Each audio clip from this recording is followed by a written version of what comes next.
بسم اللہ الرحمن الرحیم۔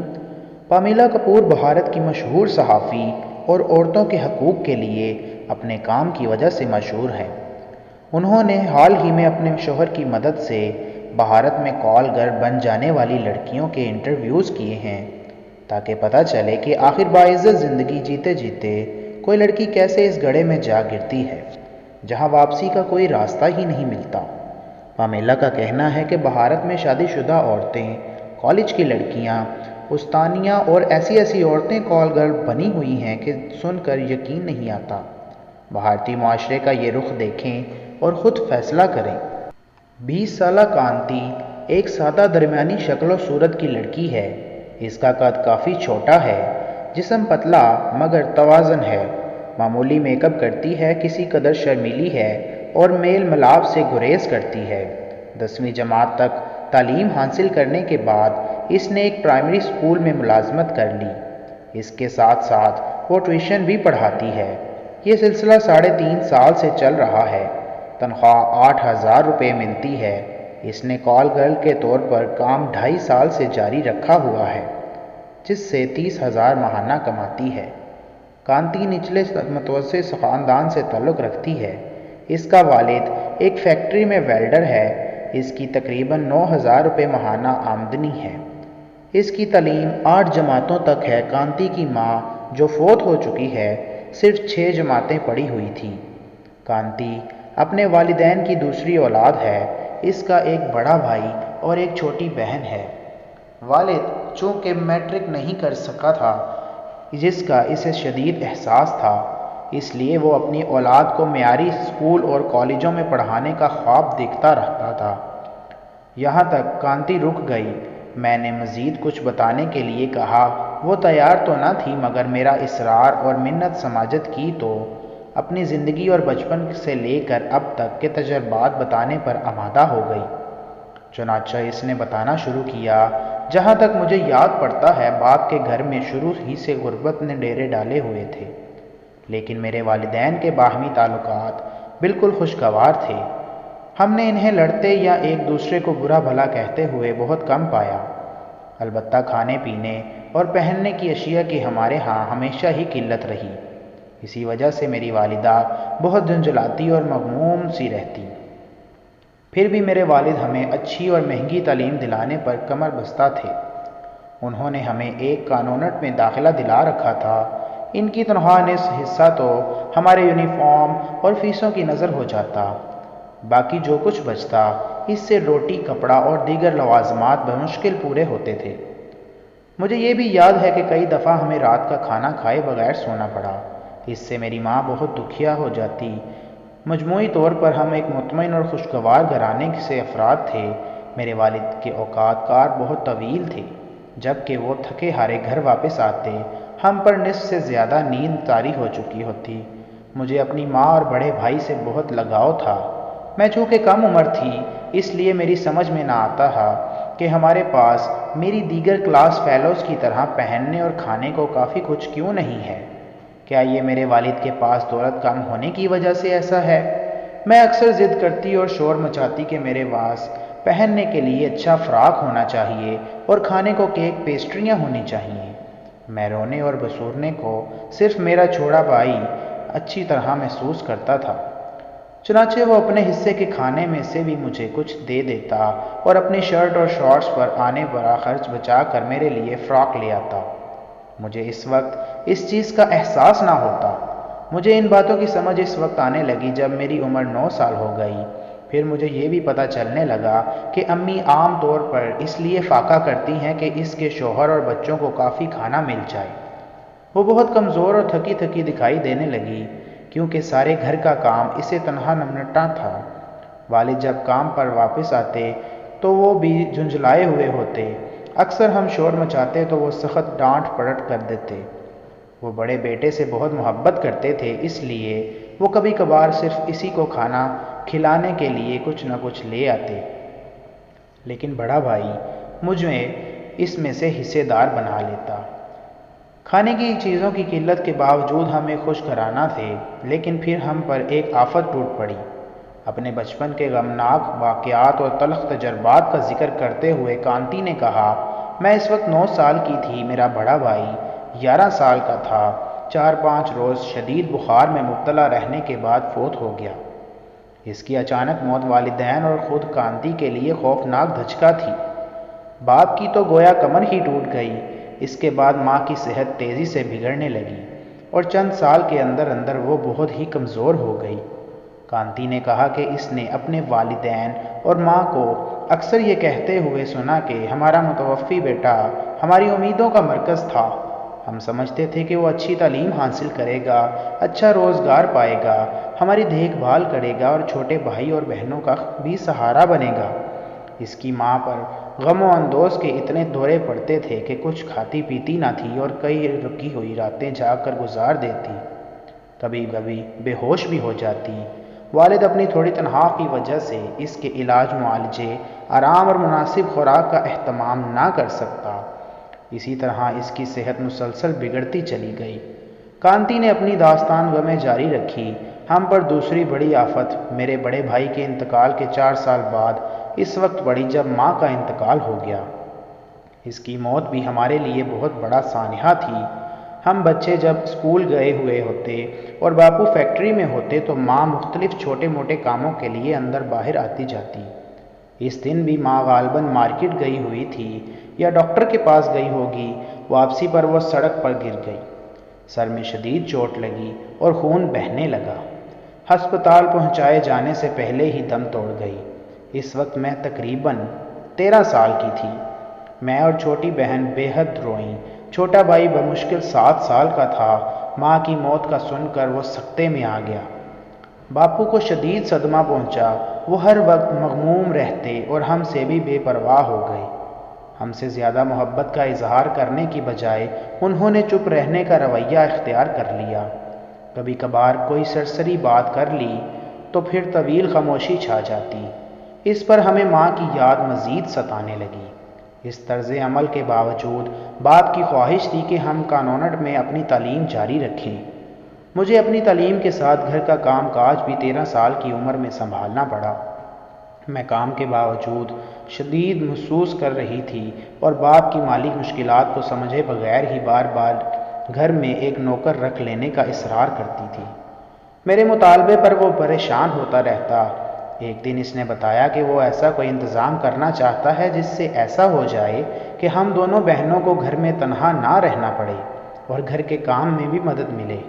بالآخر انہوں نے ایسا انتظام ہی کر دیا، مگر اس انتظام نے ہماری زندگیاں تباہ کر دیں۔ پوچھا گیا کہ زندگیاں کیسے تباہ ہوئیں؟ کانتی نے بتایا، اس کے والد نے ایک عورت کو گھر لے آیا جسے شروع میں ہم آنٹی سمجھتے تھے، لیکن جلد ہی اندازہ ہو گیا کہ باپو نے اس سے چپکے سے شادی کر لی ہے اور اس طرح وہ ہماری سوتیلی ماں بن گئی۔ ہم نے محسوس کیا کہ ہمارا باپ اس سے بہت محبت کرتا اور خاندان کے ہر معاملے میں اس کی بات سنتا۔ وہ اس لیے بہت اچھے اچھے کپڑے لاتا، اس سے بڑی ناز برادری کرتا۔ وہ صرف خود سے اور میرے باپ سے غرض رکھتی۔ اس طرح وہ آپس میں اتنے محق رہنے لگے کہ ہم بچوں کی کوئی پرواہ نہ تھی۔ آگے پھر کانتی کی زبانی سنیے۔ ہماری بڑی بدقسمتی تھی کہ باپو نے اس نام نہاد آنٹی کو گھر میں ڈال لیا۔ اسے گھر کے کسی کام میں دلچسپی نہ تھی۔ اس نے ان کاموں میں ہم دونوں بہنوں کو جوت دیا۔ جب ہم تھکی ہاری اسکول سے واپس آتی تو بستہ اتارنے اور یونیفارم اتارنے کے بعد ہم کھانا پکانے اور دیگر کاموں میں مصروف ہو جاتی اور رات گئے تک لگی رہتی۔ ہوم ورک بھی تسلی سے نہ کر پاتی۔ مجھے پتا تھا کہ باپو کی آمدنی بہت کم ہے، اس کے باوجود بھی ماں کی زندگی میں ہمیں عموماً پیٹ بھر کر کھانا ملتا، البتہ کبھی کبھار کھائے بغیر سو جانا پڑتا تھا۔ لیکن اب فاقے زیادہ ہونے لگے۔ اس نام نہاد آنٹی نے کئی یار بنا رکھے تھے۔ جب باپو کام پر گیا ہوتا اور ہم اسکول میں ہوتے تو یہ ہمارے گھر میں ہوتے۔ ان کی خاطر تواضع کی جا رہی ہوتی۔ ہمیں یہ بات پڑوس کی ایک خاتون نے بتائی جو ہماری متوفیہ ماں کی سہیلی رہ چکی تھی۔ پھر اس کا حوصلہ دیکھو کہ مجھے تو لڑکوں سے ملنے جلنے کی اجازت نہ تھی اور خود غیر مردوں سے گل چھڑے اتارنے کے اسے کوئی روک ٹوک نہ تھی۔ میں سب سے بڑی بیٹی ہونے کی وجہ سے ان حرکتوں کو برداشت نہ کر سکی۔ اس کا ہم سے مشفقانہ سلوک ہوتا تو شاید میں اس کی طرف سے عائد پابندیاں قبول کر لیتی، لیکن موجودہ صورتحال میں ان پابندیوں کو آمریت ہی سمجھتی۔ بابو کی آمدنی محدود تھی تو اس کے اپنے کپڑے اور میک اپ وغیرہ کے لیے پیسے کہاں سے آ رہے تھے؟ ہمیں تو 2 وقت کی سادہ روٹی تک میسر نہ تھی۔ کئی دفعہ میں نے باپو سے یہ باتیں کرنے کے بارے میں سوچا، مگر وہ اتنا لاڈ پیار کر رہا تھا کہ مجھے اس سے بات کرنے کی ہمت نہ ہوئی۔ اس نے کبھی ہم سے پوچھنے کی کوشش ہی نہ کی کہ یہ عورت ہم سے اچھا سلوک کر رہی ہے یا نہیں۔ پھر اس وقت کانتی کا پیمانہ صبر چھلک پڑا جب آنٹی نے اس کے باپ کو قائل کر لیا کہ اس 10ویں جماعت تک آگے جاری رکھنے کی کوئی ضرورت نہیں، اسے آگے جاب پر لگا دو تاکہ یہ اخراجات خود برداشت کرے۔ یہ سن کر کانتی کو شدید غصہ آیا۔ بات یہیں تک نہ تھی، بلکہ یہ بھی تھی کہ اس نے ایسے حالات پیدا کر دیے جن میں کانتی اور بالخصوص اس کا چھوٹا بھائی فاقوں سے دوچار ہو گئے۔ اس پر اس کا بھائی آمادہ بغاوت ہو گیا اور بعض اوقات وہ اسے بری بری گالیاں بھی دینے لگا۔ انہیں گھر سے جیب خرچ نہ ملتا، کانونٹ میں جہاں دولت مند لوگوں کے بچے پڑھتے وہ خود بھی کھل کر خرچ کرتے اور دوستوں کی بھی خاطر و مدارت کرتے۔ ان پر ان کے دلوں میں آنٹی کے خلاف غصہ مزید بڑھ جاتا۔ کانتی کے دل میں بار بار یہ خواہش پیدا ہوتی کہ اسے بھی خرچ کے لیے کہیں سے کچھ پیسے مل جایا کریں تاکہ وہ خود بھی چیزیں خریدے اور بھائی بہن کو بھی دے دے، تاکہ ان کے دلوں سے کمتری اور محرومی کا احساس کم ہو سکے۔ جیب خرچ تو الگ رہا، انہیں پیٹ بھر کے روٹی تک میسر نہ تھی۔ اب تو اس کے باپ نے بھی نفرت کرنا شروع کر دی کہ وہ اپنی اولاد کی نہ تو کوئی پرواہ کرتا نہ اسے وقت دیتا، سارے پیسے لا کر نئی بیوی کے حوالے کر دیتا۔ 10ویں پاس کرنے کے بعد جب باپ نے کانتی کو آگے تعلیم جاری رکھنے کے لیے پیسے نہ دیے تو اسے سخت مایوسی ہوئی۔ چنانچہ اس نے نوکری کرنے کا فیصلہ کیا۔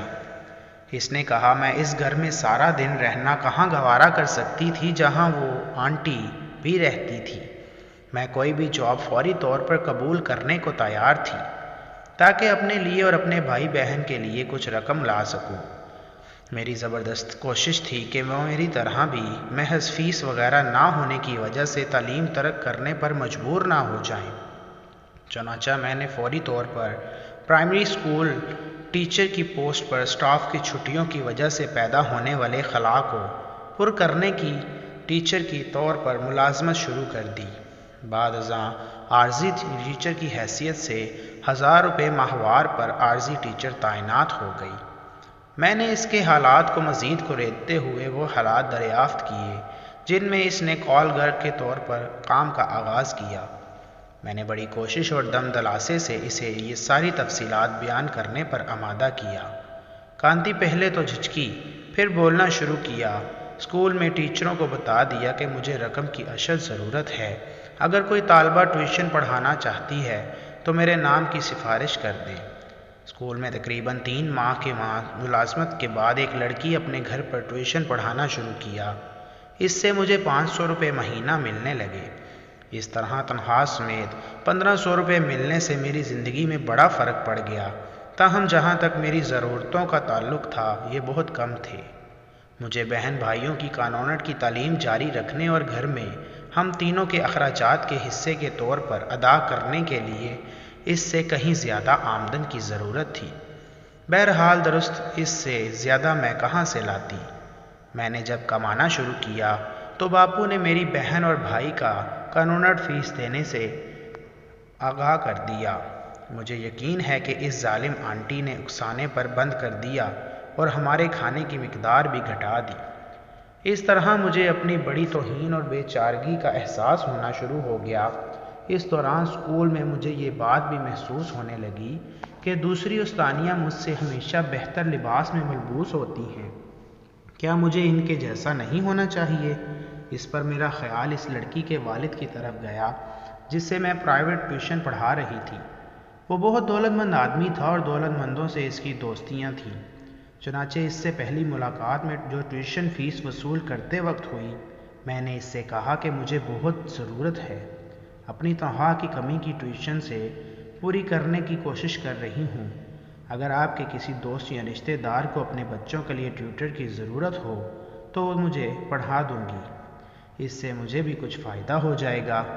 یہاں پہنچ کر وہ اچانک رک گئی۔ ایسا لگا کہ شاید وہ اس سلسلے میں کچھ نہیں بتانا چاہتی۔ چنانچہ کچھ دیر خاموش بھی رہی۔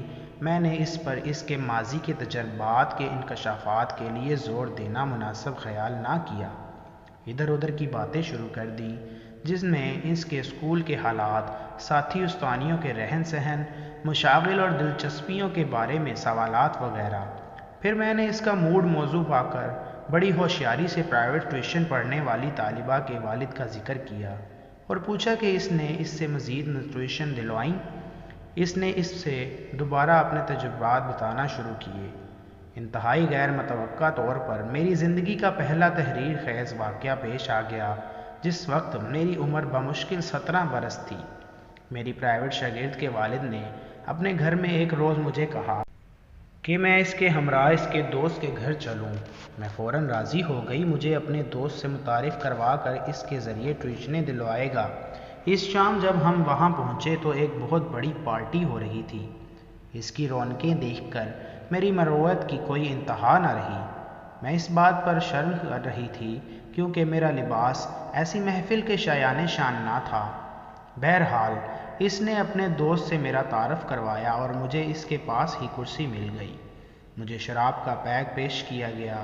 پہلے تو میں نے انکار کیا، لیکن اس کے اصرار پر میں کچھ نرم ہو گئی، کیونکہ میں پسماندہ یا مغرور ہونے کا تاثر نہیں دینا چاہتی تھی۔ میں نے پیک تھام لیا۔ اس کی کرواہٹ کے باوجود 3 یا 4 پیک پی لیے۔ مجھے اپنا سر جلد ہی چکراتا ہوا محسوس ہونے لگا۔ ساتھ ہی میں باتونی اور زیادہ حشاش بشاش ہونے کا مظاہرہ کرنے لگی۔ میں کھانے میں ہر کسی کے ساتھ شریک ہوئی۔ چند نوالے ایک میز سے اور دوسری میز سے اٹھائے اور مہکتی ہوئی پورے ہال میں گھومی۔